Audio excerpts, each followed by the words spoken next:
Hi everybody, thanks for tuning in to this early build video of the stars. There's not really anything really that stands out in this build. I have a lot of new ideas for this game, but not really a lot of them are in the game yet because I want to get the fundamentals down, and most importantly, I want to get pieces of terrain working. And a lot of this purpose of this video is to show our artists just how you can make any piece of terrain and the game handles it to let people run across it.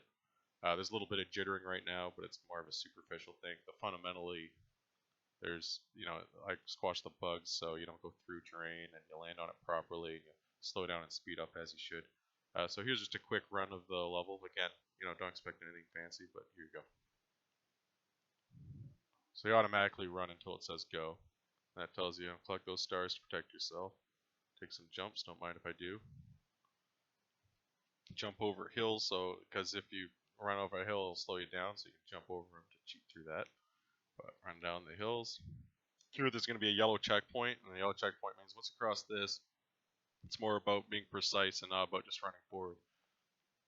In the case of the tutorial level, that just means there's a big wall in the way, so you have to make your way up the platforms. And yeah, that's all I've got to show in terms of the level design. But the main purpose of this is to show how you can make a piece of terrain, so I'm going to do that now. So here we have a piece of terrain existing in the game. So let's make a new one that's different to show that the game will be able to handle the new piece.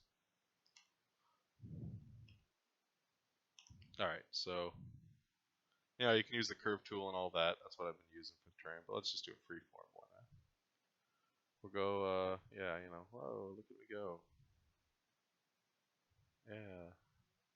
Oh, you know what? I want to have the terrain color that I was using for the other stuff, so just throw on that.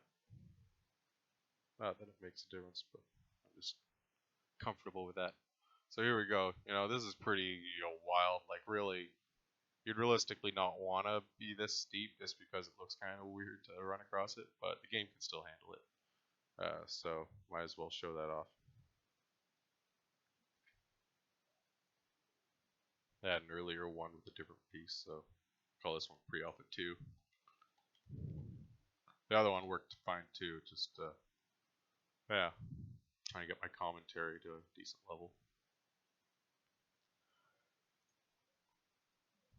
So there's the readable, and then I'm also going to make the artistic one just to show that I can draw all sorts of stuff on it. I could even have like an arch like this, and it won't affect the actual running across the ground.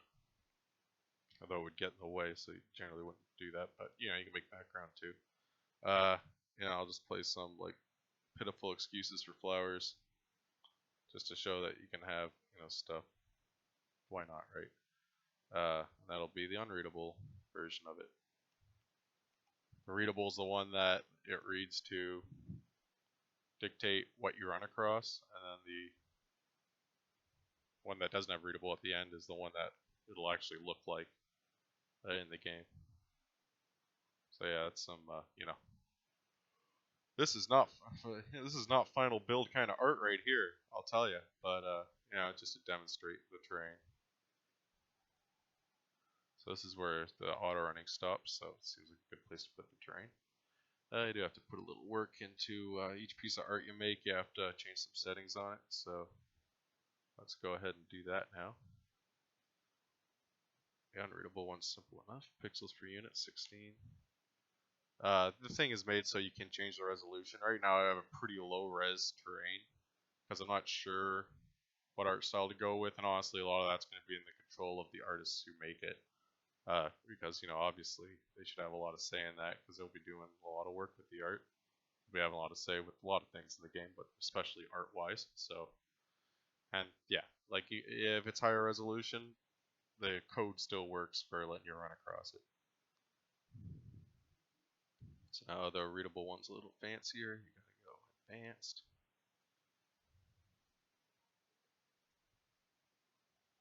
And I forget what else you do. Read write enabled. Alpha is not transparent. Sprite mode none because we're not using it to view it, we're using it to read it. What else is different? Oh, that's it? Okay. Well, that's not so bad. So now I'm going to take, it can be any size you want, but just for convenience, I'm going to take an existing piece of terrain that's the same size. And I'll make it a new prefab just to get things all, official.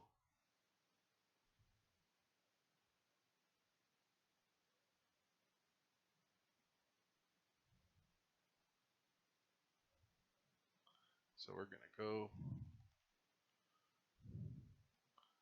pre-alpha 2 because, like I say, I did tried this video already, but it was alright, but figured I'd try to brush up my commentary again and do it again. So the one we're doing this time is pre-alpha 2, so all you do is, it's already there. Oh. Oops. Let's go back there. Where's pre-alpha 2? Pre-alpha 2. I go art, and the pre-alpha 2 art that I made goes there. Wow.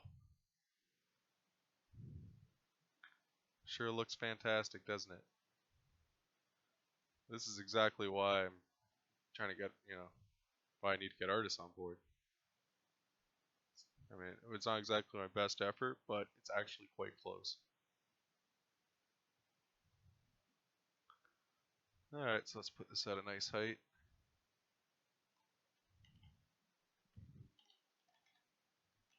Nice thing about Unity is you can just, move it as you want or plug the numbers in.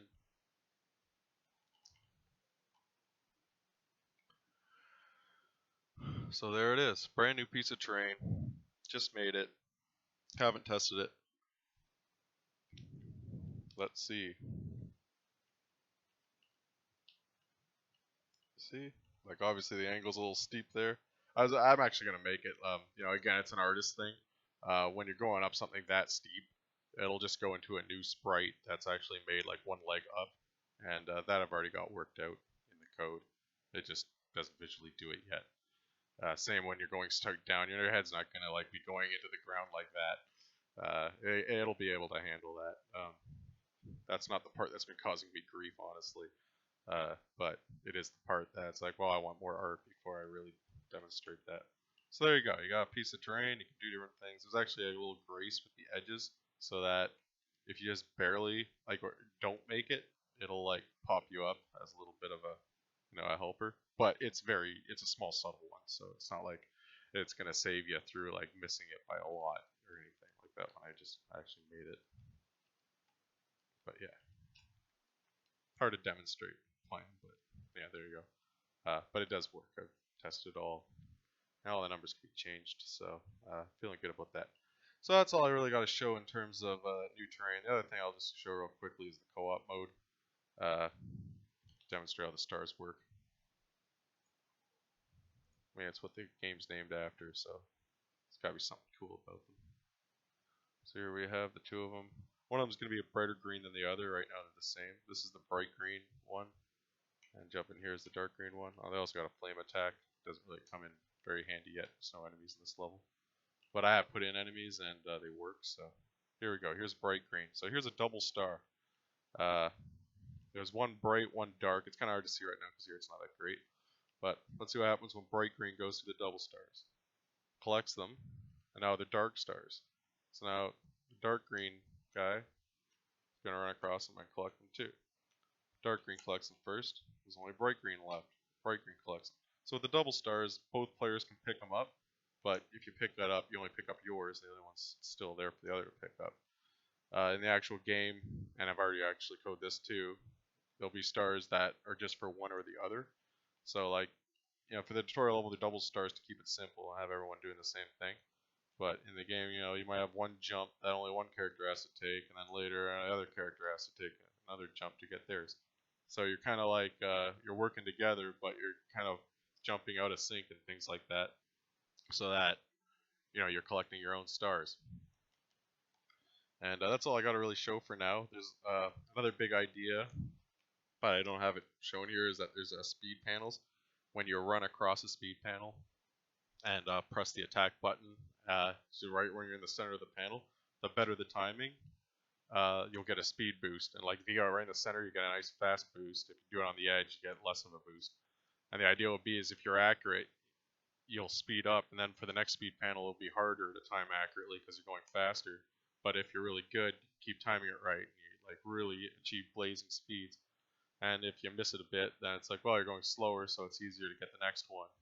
And that way, it's kind of like, you know, if you're really killing it, you're like flying through the fast sections, and otherwise you're still going through pretty quickly. And the rankings, you know, there's fast sections and slow sections, I think I mentioned. But the fast sections, time goes faster, so you're really like trying to rip through them as fast as you can. Then when you get to the slow sections, it's like, okay, be a little careful, because you'd rather like take a couple more seconds than to get hit and have to do a part over again. But you know, I could go on. I have a few other ideas too, but I'll save them for when I can actually show them to you. So yeah, stay tuned. 3 or 4 weeks is the target for that. I hope you enjoyed at least you know, seeing this. I know it's not much to look at yet, but hopefully you can appreciate like the terrain code and all that. So, and the camera, how it leads if you're running and everything, zooms out for 2 players. I'll discuss that more later. So yeah, thanks so much for watching through this. Hope you you know, found it interesting. I can promise that you'll if you found this interesting, you'll find the next one a lot more interesting. And yeah, thanks again for watching, and take care.